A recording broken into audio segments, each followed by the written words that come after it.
প্রিয় দর্শক শ্রোতাবৃন্দ, আসসালামু আলাইকুম। আশা করছি সকলে ভালো আছেন। স্টক ট্রেড সিক্রেট চ্যানেলের পক্ষ থেকে আপনাদের স্বাগত জানাই। আজকের ভিডিওতে আমি ইন্ডেক্স নিয়ে আলোচনা করব এবং মুভিং এভারেজ 14 দিন অনুযায়ী যে স্টকগুলি বাই সিগন্যাল দিয়েছে সেখান থেকে পাওয়ার সেক্টরের যে স্টকগুলি আছে সেগুলি নিয়ে আলোচনা করব এবং সেই সাথে লাইফ ইন্স্যুরেন্স সেক্টরের দুই একটা স্টক নিয়ে আলোচনা থাকবে এবং যে সকল স্টকের আলোচনা আমি করব সেগুলি আমার ভিডিও ডেসক্রিপশন বক্সে দেওয়া থাকবে। সেখান থেকে আপনারা কোন স্টকগুলি আলোচনা করা হলো সেটা আপনারা জানতে পারবেন। তবে মূল বিষয়বস্তু থাকবে সেটা পাওয়ার সেক্টরের ম্যাক্সিমাম স্টক যেগুলি মুভিং এভারেজ 14 দিনের ভ্যালু অনুযায়ী বাই সিগন্যাল দিয়েছে সেগুলি নিয়ে বেশি গুরুত্ব দেওয়া থাকবে আজকের ভিডিওতে। আর ভিডিও যদি আপনাদের কিছুমাত্র উপকারে আসে তাহলে অবশ্যই শেয়ার করতে পারেন, লাইক দিতে পারেন এবং নতুন ভিডিও সবার আগে পেতে চাইলে চ্যানেলটা সাবস্ক্রাইব করতে পারেন। তো আমি সূচক দিয়ে আমার আলোচনা শুরু করি। এইখানে খেয়াল করলে দেখেন যে ঈদের পরে মার্কেট ওপেন হওয়ার পরে সূচক নেমেছিল কত 5172 বা 73 এই দিকটায়। তারপরে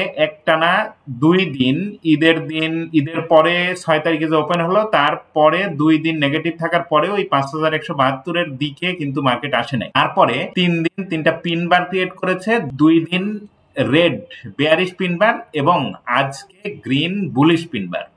তাহলে এখান থেকে সূচক এখন নিচের দিকে নেমে যাবে এই সম্ভাবনাটা আর নাই বললেই চলে। এরকম এর আগে যখন হয়েছে সেটা আমরা দেখি। এইখানে দেখেন দুইটা এরকম পিনবার ক্রিয়েট করার পরে মার্কেট কিন্তু বুলিশ ছিল বেশ কয়েকদিন। তারপরে কাছাকাছি যদি আমরা দেখি এইখানে দেখেন একটা স্পিনিং টপের পরে পিনবার ক্রিয়েট করার পরে আরো 2 দিন মার্কেট পজিটিভ ছিল। এইখানেও দেখেন যে একটা পিনবার ক্রিয়েট করার পরে বেশ কয়েকদিন মার্কেট পজিটিভ ছিল। তাহলে যেহেতু এইখানে একটা গ্রিন এবং রেড পিনবার ক্রিয়েট করেছে এবং আজকের গ্রিন এবং বুলিশ পিনবার সূচক আজকে কিন্তু অনেক উপরে গিয়েছিল, অর্থাৎ 5221 পর্যন্ত গিয়েছিল। ক্লোজিং হয়েছে 5196.1 এবং লোয়েস্ট যেখানে এসেছিল 5190.9 এবং সূচক আজকে বেড়েছে 10.2 পয়েন্ট। তাহলে এখন যেহেতু সূচক উপরের দিকে যাওয়ার সম্ভাবনা জাগিয়েছে তাহলে কতটুকু যাবে সেই বিষয়টা আমরা যদি একটু দেখি তাহলে এখান থেকে খেয়াল করতে হবে 5240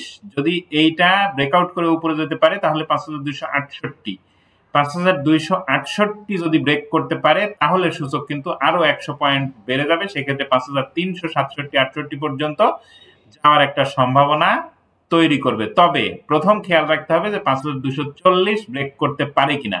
যদি 5240 ব্রেক করতে পারে তাহলে 5268 পর্যন্ত যাওয়ার একটা সম্ভাবনা তৈরি করবে। আর এদিকে যাবে কি যাবে না সেটা যদি একটু আমরা অন্যভাবে দেখি তাহলে দেখেন যে 6 তারিখে মার্কেট ওপেন হওয়ার পরে 4 দিন আজকে হয়, এই একটানা কিন্তু ভলিউম বেড়েছে, অর্থাৎ গ্রাজুয়ালি যে ভলিউমের বৃদ্ধি সেটা কিন্তু আছে এবং আজকে মার্কেট পজিটিভ এবং সেখান থেকে ভলিউমেরও কিন্তু পজিটিভনেস দেখা গেছে এবং ভলিউমের যে গ্রাজুয়ালি যে বৃদ্ধি এটা প্রমাণ করে যে সূচক কয়েকদিন পজিটিভ থাকার সম্ভাবনা জাগিয়েছে বা অ্যানালাইসিস দ্বারা এটাই বলা যায় যে কয়েকদিন সূচক পজিটিভ থাকতে পারে। আর এবার আমি আমার চ্যানেলের কয়েকটা ভিডিও সম্বন্ধে একটু কথা বলতে চাই। সেটা হচ্ছে যে আমি কয়েকদিন আগে একটা ভিডিও দিয়েছিলাম, সে 2 দিন আগে, সেখানে এরকম একটা থাম্বনেল দিয়েছিলাম যে সংখ্যা কেটে গেল, মার্কেটের সংখ্যা কি কেটে গেল। এইখানে এই ভিডিওটাতে আপনারা দেখবেন যে এখানে সূচক নিয়ে আলোচনা ছিল এবং আরো একটা ভিডিও দিয়েছিলাম এডিএনটেল, এফএক্স ফুড, ইফাদ অটোস, ড্যাফোডিল কম্পিউটার, ইন্ট্রাকো, শাসা ডেনিম এবং শাহজিবাজার পাওয়ার কোম্পানি লিমিটেড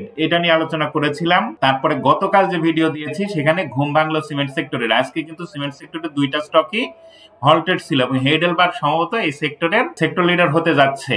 আর একটা বিষয় আমি আপনাদেরকে বলি যে এই ভিডিওতে আমার যে সংখ্যা কেটে গেল শুল্ক নীতি আরোপের পরে আমাদের মার্কেটের, সেই ভিডিও নিয়েছে। তাহলে ট্রাম্পের শুল্ক নীতির যে সংখ্যা সেটা আমাদের মার্কেট অনেকটাই রিলিজ করে ফেলেছে। যে প্রেসারটা ছিল সেই প্রেসারটা আর নাই। হয়তো কালকে একটু নেগেটিভ থাকলেও থাকতে পারে। আমরা মঙ্গলবার অথবা বুধবার, মঙ্গলবার থেকেই হয়তো পজিটিভ মার্কেট দেখবো, বুধবার বৃহস্পতিবার থেকে আমরা একটা পজিটিভ মার্কেট দেখবো ইনশাআল্লাহ, দেখা যাক। তো যা হোক, আমি আমার ভিডিওর কথা বলছিলাম এবং সেখানে আমি বলেছিলাম যে বুধবার বৃহস্পতিবার থেকে আমরা পজিটিভ মার্কেট দেখবো। তো বুধবারে মার্কেট পজিটিভনেস দেখিয়েছে, এটা আলহামদুলিল্লাহ অনেক ভালো ব্যাপার।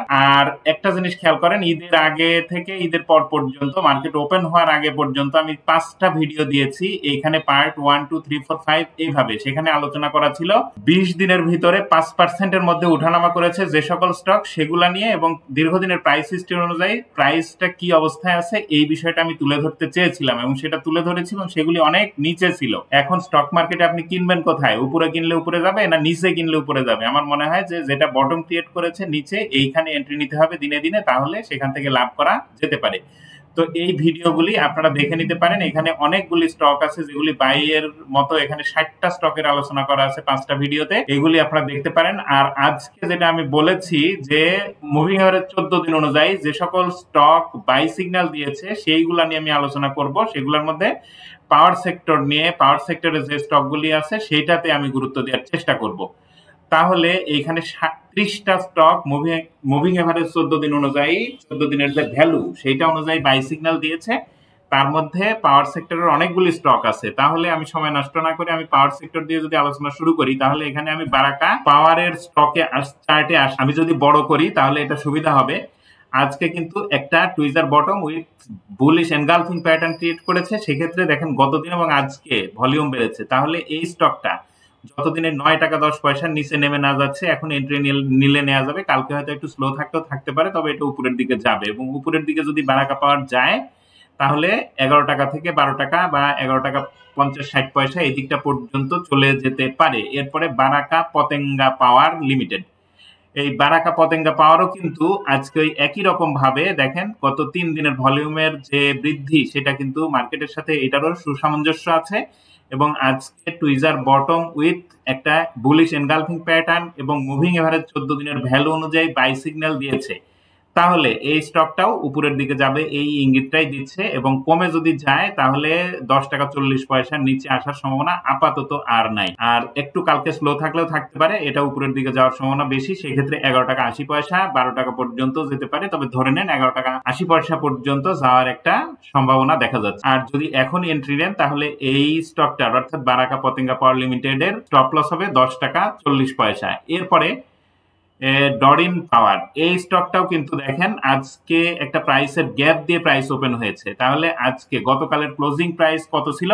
গতকালের ক্লোজিং ছিল 20 টাকা 60 পয়সা, আজকের ওপেন হয়েছে 20 টাকা 90 পয়সা এবং হাই হয়েছিল 22 টাকা 30 পয়সা এবং আজকের যে লো সেটা 20 টাকা 60 পয়সা, যেটা গত দিনের সর্বনিম্ন প্রাইসের নিচে কিন্তু যায়নি এবং ক্লোজিং হয়েছে 22 টাকা 30 পয়সায়। তাহলে এই স্টকটাও এই জায়গাটার কথা আমি বলছি, এই ডরিন পাওয়ার এইখানে একটা বটম ক্রিয়েট করে ফেলেছে এবং এই জায়গাটায় যেটা হাই ছিল 21 টাকা 90 পয়সা সেটা ব্রেক করে উপরে গেছে। তাহলে এই স্টকটাও বুলিশ থাকবে এবং এটা 24 টাকা পর্যন্ত চলে যাওয়ার একটা সম্ভাবনা তৈরি করেছে। এটাতে যদি কেউ এন্ট্রি নেন তাহলে 20 টাকা 20 পয়সার নিচে নেমে গেলে অবশ্যই এইটা থেকে স্টপ লস নিতে হবে। এরপরে জিবিবি পাওয়ার, এই স্টকটাও কিন্তু দেখেন আজকে একটা পিনবার ক্রিয়েট করেছে এবং মুভিং এভারেজ 14 দিনের ভ্যালু অনুযায়ী বাই সিগন্যাল দিয়েছে এবং একদম মুভিং এভারেজের যে ভ্যালু এবং আজকের যে ক্লোজিং প্রাইস সেটা কিন্তু সেম, অর্থাৎ 60 টাকা 60 পয়সা সেইখানেই অবস্থান করছে। তাহলে এখন যেটা বলা যায় সেটা এটা 7 টাকা 40 পয়সার নিচে নেমে যাওয়ার সম্ভাবনা আর নাই। এখন এটা উপরের দিকে যাবে এবং উপরের দিকে যদি যায় তাহলে এটা 7 টাকা 90 পয়সা, 7 টাকা 90 পয়সা ক্রস করতে পারলে 8 টাকা 30 পয়সা পর্যন্ত চলে যেতে পারে। এরপরে আমি বলেছি যে লাইফ ইন্স্যুরেন্স সেক্টরে দিয়ে একটা স্টক নিয়ে আলোচনা করব।